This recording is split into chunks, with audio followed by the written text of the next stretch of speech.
Mister CEO की daring wife episode 36। Please like comment और subscribe करना ना भूलें। Thank you. रिया हवा में एक दिलकश और स्वादिष्ट खुशबू सूंघकर उठ गई। उसे सूंघते ही उसका पेट आवाज़ करने लगा। थकी हारी वे उठकर बैठ गई और अपनी आंखें मसलने लगी। उसकी आंखें अभी भी धुंधली थी क्योंकि उसने अपने फ़ोन के लिए बिस्तर के चारों तरफ ढूंढा, लेकिन फिर उसे महसूस हुआ कि ये उसका बेड नहीं है। वे तुरंत घबरा गई और एकदम से उठकर बैठ गई। उसकी आंखों ने उसे विशाल कमरे को स्कैन किया जिसमें वे थी। उसने दरवाजे के पास रखे एक कोट हैंगर, फर्नीचर और एलिगेंट मस्कुलिनिटी रूम को गौर से देखा। वे निश्चित रूप से किसी आदमी के कमरे में थी। एक पल के लिए उसकी घबराहट और बढ़ गई। सौभाग्य से उसे कल हुए सारे इवेंट्स याद आने लगे। अर्नब राठौर का उसकी एलर्जी के कारण लगभग गिर जाना, कार की सवारी में सोते समय इंटीमेट तरीके से एक दूसरे को गले लगाने तक, और उसे उस कमरे में ऊपर खींचने का कठिन काम। उसे याद आया कि वे सोफे पर सो गई थी, लेकिन फिर वे उसके बिस्तर पर कैसे आई। उसने अपनी निगाहें नीचे करके अपनी बॉडी को देखा। जब उसने देखा कि उसने अभी भी वही कपड़े पहने हुए हैं और उसके अंडर गारमेंट्स भी ठीक हैं, उसने एक सुकून की सांस ली। कम से कम वे एक जेंटलमैन था और उसने उसके कपड़े चेंज करने की कोशिश नहीं की थी जब वे बेहोश थी। तो उसने दरवाजे के पास रखी चप्पल पहनी और दरवाज़ा खोलकर खींच लिया।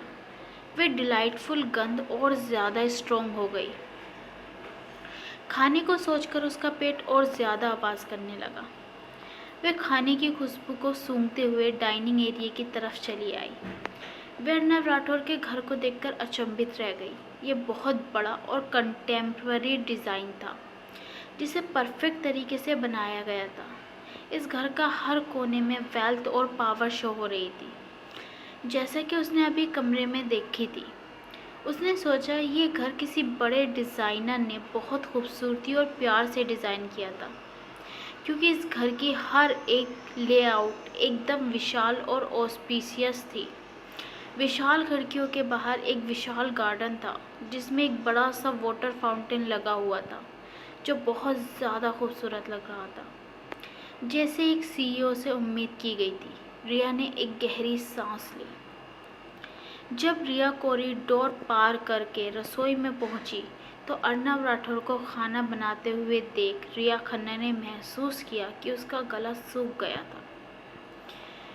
उसे देखकर साफ जाहिर हो रहा था वह काफ़ी समय से खाना बना रहा था, क्योंकि उसके मैसी हेयर पीछे को हो रखे थे और उसके चेहरे पर पसीने की बूंदें जाहिर हो रही थी। एक सफ़ेद वी नेक की शर्ट पहने हुए जो उसके परफेक्ट फिगर को शो कर रही थी।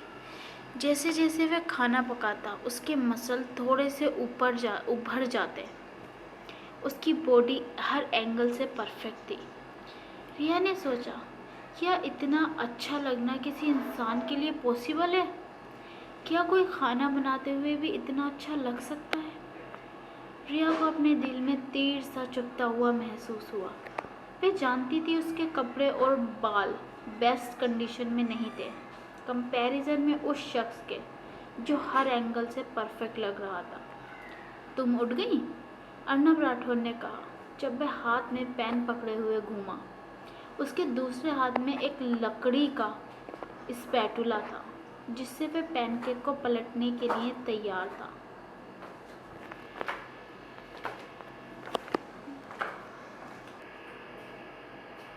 मुझे पता नहीं था तुम आमतौर पर नाश्ते में क्या खाती हो, इसलिए मैंने सब कुछ थोड़ा थोड़ा बना लिया। उसने खाने से भरी मेज़ की तरफ इशारा करते हुए एक्सप्लेन किया। वहाँ पर कई तरह के पकवान रखे हुए थे, जैसे कि कोंगी, फ्राइड राइस,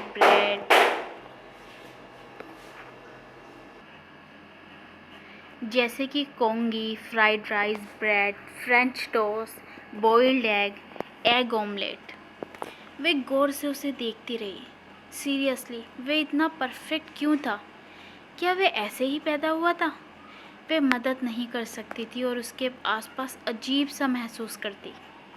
नाश्ता अभी तक तैयार नहीं हुआ है, मुझे अभी भी पैनकेक और पराठे बनाने हैं। क्यों ना इस बीच तुम बाथरूम में जाकर फ्रेश हो जाओ, सोनिया तुम्हें ले जाएगी। तभी एक यंग लड़की आगे बढ़ी। उसने ब्लैक एंड वाइट यूनिफॉर्म पहन रखी थी, जो एक नौकरानी के लिए सूटेबल थी। पहली नज़र में भी एक साधारण नौकरानी से कई ज़्यादा लग रही थी। रिया खन्ना अचानक से रुक गई जब उसने देखा कि यह महिला कितनी सुंदर है।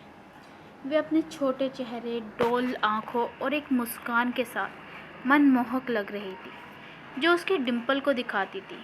अर्नब राठौर जैसे व्यक्ति को निश्चित रूप से एक सामान्य नौकरानी के लिए भी हाई क्वालिफिकेशन की ज़रूरत होगी। वे सोचने लगी, क्या उस क्राइटेरिया में लुक्स भी ऐड हैं? जब रिया ने कोई आंसर नहीं दिया तो उसने अपनी भौहें सिकोड़ लीं। क्या उसके लिए ये सब कुछ बहुत ज़्यादा था? ये सिर्फ नाश्ता है और उसके कमज़ोर शरीर को बहुत अधिक भोजन की आवश्यकता है। ऐसा लग रहा है वे कुछ सोच रही है। क्या सब ठीक है? उसने अपने हाथ से पेन को नीचे रख दिया और उसकी तरफ चल पड़ा। एक बार और उसकी हाइट, जो कि उसकी ठुड्डी तक आ रही थी, ये देखकर वे अम्यूज़्ड होने लगा। हाँ, मैं ठीक हूँ, उसने सिर हिलाया। उनके बीच कुछ दूरी बनाए रखने के लिए रिया एक कदम पीछे हट गई। अर्नब राठौर के होठ फड़के। वे हमेशा उससे दूर जाने के लिए उत्सुक लगती थी। ये बात उसे परेशान करने लगी थी। क्या वे उसे पसंद नहीं करती थी? उसने अपने दिल में एक आह भरी और सोनिया को इशारा किया उसे ले जाने के लिए। वे जानता था कि उसे उसके सामने ओपन होने में थोड़ा सा समय लगेगा। उसने देखा था वे अनफैमिलियर आदमियों के पास ज़्यादा नहीं रुकती थी। अपने बॉस का सिग्नल पाकर सोनिया रिया खन्ना को गेस्ट बाथरूम की तरफ ले जाने लगी। इस तरफ मिस रिया ने बिना कुछ कहे नौकरानी का पीछा किया, जब तक कि किचन और डाइनिंग रूम उसकी आंखों से ओझल नहीं हो गया। जब वे नौकरानी के साथ चल रही थी तो उसने उस महिला की रिजिड पीठ पर ध्यान दिया। सोनिया गुस्से में अपने दांत पीस रही थी। वे अर्नब राठौर के लिए पिछले 30 साल से काम कर रही थी, लेकिन कभी भी वे किसी लड़की को अपने घर नहीं लेकर आया था। उसने अर्नब राठौर को खुश करने के लिए सब कुछ किया जो वे कर सकती थी, इस उम्मीद में कि एक दिन वे उसके बिस्तर पर उसके साथ सो सके। हालांकि इन 3 सालों में वे कभी उसके बिस्तर को छू भी नहीं पाई थी, क्योंकि वे उसके ट्रस्टेड नौकरों की लिस्ट में शामिल नहीं थी जो उसके बेडरूम में एंटर कर सकते थे। वे वास्तव में अर्नब राठौर उसकी हरकतों से बिल्कुल परेशान नहीं था। शायद उसे अभी तक रियलाइज़ ही नहीं हुआ था कि वे उसे सीड्यूस करने की कोशिश कर रही थी। वे अपनी छोटी बहन और माँ के अलावा किसी दूसरी महिला की परवाह नहीं करता था, लेकिन इस बार वे एक फीमेल गेस्ट को घर ले आया था और अपनी पहली मुलाकात में ही उसने उसे अपने कमरे में सोने की इजाज़त भी दे दी, पूरी रात भर। और सबसे बड़ा झटका, वे इतनी सुबह उठकर उसके लिए नाश्ता तैयार करने में बिजी था, ऐसा कुछ जो उसने कभी किसी के लिए नहीं किया था। सोनिया खुद को लकी महसूस करने लगी कि वे रिया खन्ना के आगे चल रही थी ताकि उसका बिगड़ा हुआ चेहरा आसानी से छुप सके। उसने देखा कि कैसे रिया ने अर्नब राठौर से खुद को दूर किया था, भले ही वे उसके लिए पागल लग रहा था। नाराज़ और गुस्से में वे ये भी भूल गई कि उसका चेहरा पास वाली खिड़कियों में दिख रहा था। रिया खन्ना ने नौकरानी के गुस्से भरे चेहरे को देखा। उसे कोई जीनियस होने की ज़रूरत नहीं थी ये समझने के लिए कि उस नौकरानी की थॉट्स क्या थी।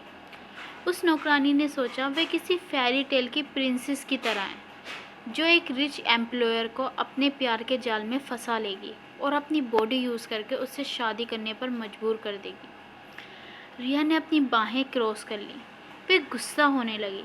ये नौकरानी उसे सीड्यूस करने की जो चाहे कर सकती है। ये नौकरानी उसे सीड्यूस करने के लिए जो चाहे वे कर सकती है, जब तक वे रिया खन्ना के साथ पोलाइट है। वे उसे इग्नोर करती रहेगी। मगर उसके दिल में एक अजीब सी फीलिंग थी जो इस आइडिया पर उसे अनकंफर्टेबल महसूस करने लगी थी। समझ नहीं आ रहा था उसे अचानक से किस बात पर गुस्सा आ रहा था। Thank you for your love and care. Bye bye.